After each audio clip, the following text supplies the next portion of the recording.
नमस्कार बच्चों, मैं रमेश चंद्र यादव। आज हम कक्षा 8वीं की पुस्तक वसंत भाग 3 के पाठ 6 भगवान की डाकिए, जो कि एक कविता है जिसके कवि रामधारी सिंह दिनकर जी हैं, इस कविता का अध्ययन आज हम करेंगे। सबसे पहले रामधारी सिंह दिनकर जी के बारे में थोड़ी सी जानकारी ग्रहण करते हैं। रामधारी सिंह दिनकर का जन्म 13 सितंबर सन 1908 में बिहार में हुआ था तथा इनकी मृत्यु 24 अप्रैल सन 1974 में हुई। तब वे 65 वर्ष के थे। इन्हें साहित्य अकादमी अवार्ड, पद्म भूषण अवार्ड और भारतीय ज्ञानपीठ अवार्ड से सम्मानित किया गया। ये बहुत ही प्रसिद्ध और जाने माने कवि और रचनाकार रहे हैं। इनकी प्रमुख रचनाएं हैं रेती के फूल, उजली आग, कुरुक्षेत्र, उर्वशी आदि, तथा कविताएं हैं दिनकर के गीत, हारे की हरिनाम, आत्मा की आंखें आदि। इन्हें राष्ट्र कवि भी कहा जाता है।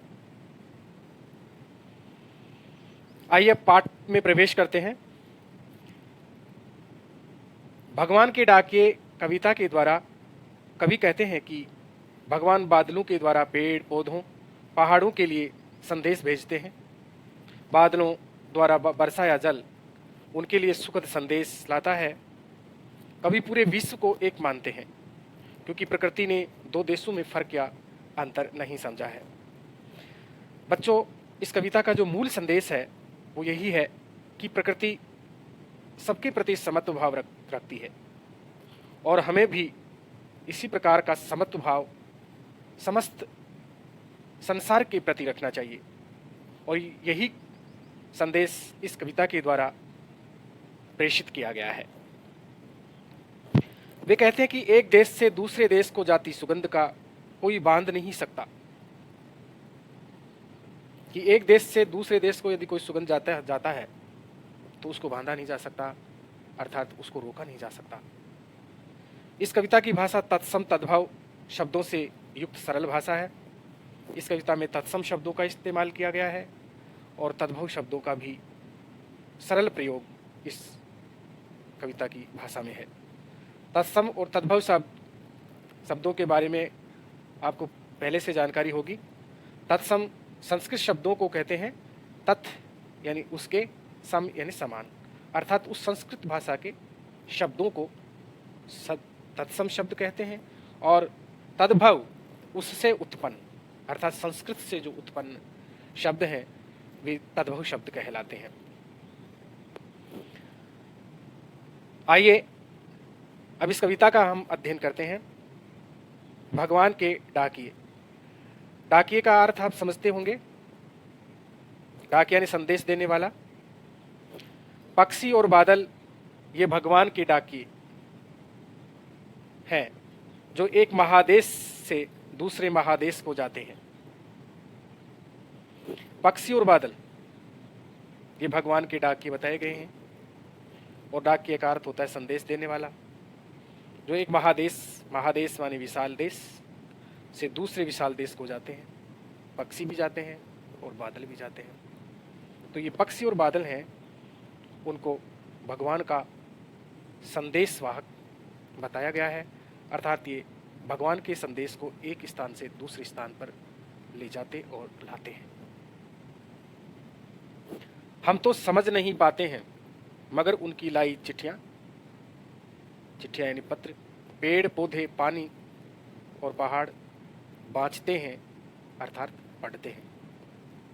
कि हम तो समझ नहीं पाते हैं कि भगवान की डाकिए के द्वारा जो संदेश भेजा जाता है या संदेश लाया जाता है, उस संदेश को हम मनुष्य नहीं समझ पाते हैं। लेकिन जो संदेश जिनके लिए होता है, जैसे पेड़ पौधे, पानी, पहाड़, ये सब उस संदेश को समझ जाते हैं, अर्थात पढ़ लेते हैं या बाँच लेते हैं। इसकी व्याख्या देखिए। कवि कहते हैं कि आकाश में उड़ते पक्षी और बादल भगवान का संदेश लेकर आए हुए उस भगवान के डाके हैं, जो एक देश से दूसरे देश को उड़ते रहते हैं या एक देश से दूसरे देश को आवागमन करते रहते हैं। इन डाकियों का संदेश हम समझ नहीं पाते, अर्थात हम लोग इनके संदेश को नहीं समझ पाते हैं, किंतु जिसके लिए वे हैं वे इसको जरूर समझ जाते हैं। भगवान बादलों के द्वारा जो संदेश भेजते हैं उन्हें पेड़ पौधे, पहाड़ और जल अच्छी तरह से पढ़ पाते हैं, क्योंकि ये उनके लिए होते हैं। कहने का मतलब ये है कि पक्षियों को और बादल को यहाँ पर भगवान की संदेशवाहक के रूप में कवि के द्वारा कल्पित किया गया है और कवि ने उन्हें डाकी कहा है। और जो पक्षी और बादल हैं वो एक देश से दूसरे देश में उड़ते रहते हैं और मानो वे एक देश के समाचार को या संदेश को दूसरे देश में आसानी से ले जाते हैं और वहाँ से लाते रहते हैं। लेकिन इन डाकियों के द्वारा जो संदेश लाया जाता है उस संदेश को हम जो लोग हैं, मनुष्य हैं, वे नहीं समझ पाते, क्योंकि उनकी भाषा वे ही समझते हैं जिनके लिए वो संदेश होता है, अर्थात पेड़ पौधे, पहाड़, जल। वे इस समाचार को, संदेश को अच्छी तरह से पढ़ पाते हैं क्योंकि वे उनके लिए होते भी हैं। हम तो केवल ये आंकते हैं कि एक देश की धरती दूसरे देश को सुगंध भेजती है और वह सौरभ हवा में तैरते हुए पक्षियों की पांखों पर तीरता है।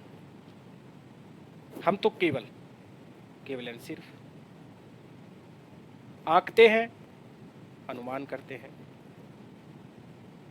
कि एक देश की धरती अर्थात एक देश की पृथ्वी दूसरे देश को सुगंध अर्थात खुशबू भेजती है और वह सौरभ अर्थात खुशबू हवा में तैरते हुए पक्षियों की पांखों अर्थात पक्षियों के पंख पर टिकता है अर्थात तैरता है। हम तो केवल सिर्फ ये आंकते हैं, हम तो केवल सिर्फ इतना सा अनुमान करते हैं कि एक देश की जो धरती है, पृथ्वी है, जो दूसरे देश को सुगंध भेजती है, खुशबू भेजती है और वह खुशबू हवा में तैरते हुए जो पक्षी हैं उनकी पांखों के ऊपर तैरता है और तैरते हुए एक स्थान से दूसरे स्थान पर पहुंच जाता है। और एक देश का भाप का मतलब होता है वाष्प, दूसरे देश में पानी बनकर गिरता है कि एक स्थान पर वाष्प बनता है और वो वाष्प बनकर आकाश में जाकर जब शीतल हो जाता है, ठंडा हो जाता है, तो बादल का रूप धारण करता है और बादल का रूप धारण करके वो किसी दूसरे स्थान पर जाकर वर्षा के रूप में धरती पर गिरता है। तो ये एक स्थान से दूसरे स्थान पर जल के द्वारा संदेश ले जाना हो गया, बादल के द्वारा संदेश ले जाना हो गया, जो एक स्थान पर वाष्प के रूप में आकाश में उड़ता है और आकाश में जाकर बादल बनता है, बादल बन करके किसी दूसरे स्थान पर उड़कर जाता है और फिर वहाँ पर वर्षा करता है, पानी बरसाता है। तो ये बादल के द्वारा संदेश को एक स्थान से दूसरे स्थान पर ले जाना हो गया। इसकी व्याख्या देखिए दूसरे अंश की। कवि कहते हैं कि हम मनुष्य देश को उसकी सीमाओं से जानते हैं, किंतु प्रकृति किसी सीमा को नहीं जानती या नहीं पहचानती। वह अपना वरदान सबको देती है। वह देशों में या स्थान विशेष में किसी प्रकार का अंतर नहीं करती। प्रकृति सबको समान दृष्टि से देखती है। सुगंध किसी बंधन को नहीं मानते हुए एक देश से दूसरे देश उड़ती जाती है। जो सुगंध है वो किसी देश की सीमाओं में अंतर नहीं करता है। वो बिना किसी भेदभाव के एक स्थान से दूसरे स्थान पर उड़ करके दूसरे देशों के अंदर जाकर अपनी सुगंध को फैलाता है। उसी प्रकार से जो प्रकृति है वो अपना वरदान सबको समान रूप से देती है। अतः हमें भी चाहिए कि हम भी इसी प्रकार से प्रकृति का अनुकरण करें और सबके प्रति, मानव मात्र के प्रति समान दृष्टिकोण, समान भाव अपने अंतःकरण में पैदा करें। वही महक पक्षियों के पंखों पर बैठकर इधर से उधर उड़ती रहती है और एक देश से उठी भाप दूसरे देश में वर्षा बनकर बरसती रहती है। अब ये पक्षी देखिए चित्र में, और पक्षियों के ऊपर बादल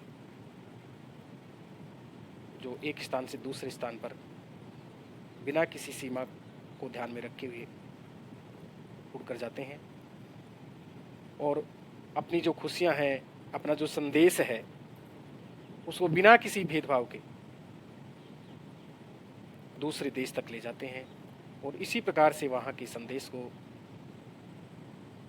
वापस लेकर आते हैं।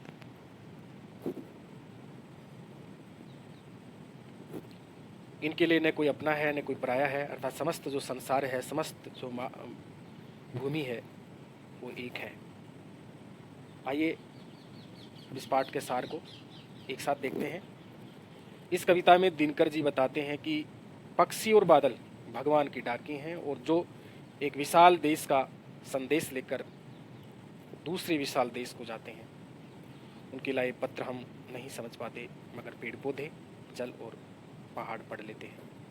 ये बात हम पहले भी पढ़ चुके हैं कि दिनकर जी कहते हैं कि पक्षी और बादल भगवान की डाकी हैं या भगवान के संदेश को लाने और ले जाने वाले हैं, जो एक विशाल देश का संदेश लेकर दूसरे विशाल देश को जाते हैं। उनके लाए पत्र हम नहीं समझ पाते, मगर पेड़ पौधे, जल और पहाड़ उनको पढ़ लेते हैं। यहाँ कवि ने बादलों को हवा में और पक्षियों को पंखों पर तैरते दिखाया है। वे कहते हैं कि एक देश की सुगंधित हवा दूसरे देश पक्षियों के पंखों द्वारा पहुंचती है, इसी प्रकार बादलों के द्वारा एक देश का भाप दूसरे देश में वर्षा बनकर गिरता है। ये बात भी हम पहले भी पढ़ चुके हैं। तो ये इस पाठ का भाव था। मैं समझता हूँ कि आप सबको ज़रूर समझ में आ जाएगा। आप लोग अपने पुस्तक से देख करके और इस पाठ में जो भी कठिन शब्द हैं उनको पढ़ते हुए पाठ का सरलार्थ और इसकी व्याख्या समझने का प्रयास करेंगे और इसके बाद पाठ के अंत में दिए गए अभ्यास प्रश्नों का अभ्यास हम अगले वीडियो में करेंगे। तब तक के लिए धन्यवाद।